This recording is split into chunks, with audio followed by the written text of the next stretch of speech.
নতুন ফেরাউন এবং নমরুদের জন্ম হয়েছে। এই যে আমি কালকে রাতে ভিডিওটা দেখেছি, কিভাবে শেষ বাজিয়ে বাজিয়ে কোরআনকে লাঠি মেরে মেরে টেনে ছিঁড়ে ফেলা হয়েছে। এটা আসলে কোরআনকে টেনে ছিঁড়ে ফেলা হয়নি, এটা মানে পুরো মুসলিম জাতি কলিজা ছিঁড়ে ফেলা হয়েছে, পুরো মুসলিমের কলিজা টেনে ছিঁড়ে ফেলা হয়েছে। কিন্তু আমি বলতে চাই যে আল্লাহু আকবার বলে ও যদি প্রকাশ্যে এরকম ভিডিও করে সবাইকে দেখিয়ে রেখে লাঠি মেরেছে, এই জন্য প্রকাশ্যে আল্লাহু আকবার বলে তাদেরকে টেনে ছিঁড়ে ফেলা উচিত।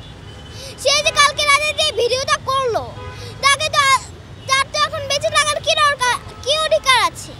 কি অধিকার আছে তার বেঁচে থাকার? তার বেঁচে থাকার তো কোনো অধিকার নেই, ও শাস্তি হতেই হবে। এবং কিছুজন এখন বলে যে ও অসুস্থ ছিল, শারীরিকভাবে অসুস্থ ছিল, পাগল। এই বলে তো এই না যে পাগল তো হলে আমি তো দেখেছি পাগল হলে মানুষের রাস্তায় রাস্তায় বসে থাকে, ঝগড়াঝাড়ি করে, মারামারি করে, সব কিছু ভাঙচুর করে, বাবা মায়ের সাথে ঝগড়াঝাড়ি করে। কিন্তু এই তো সে একটাও কিছু করে নাই, সে জামা খুলেও শুয়ে থাকে নাই, সে জামা খুলে বাইরে হাঁটেও নি, সে জামা পরে আসে।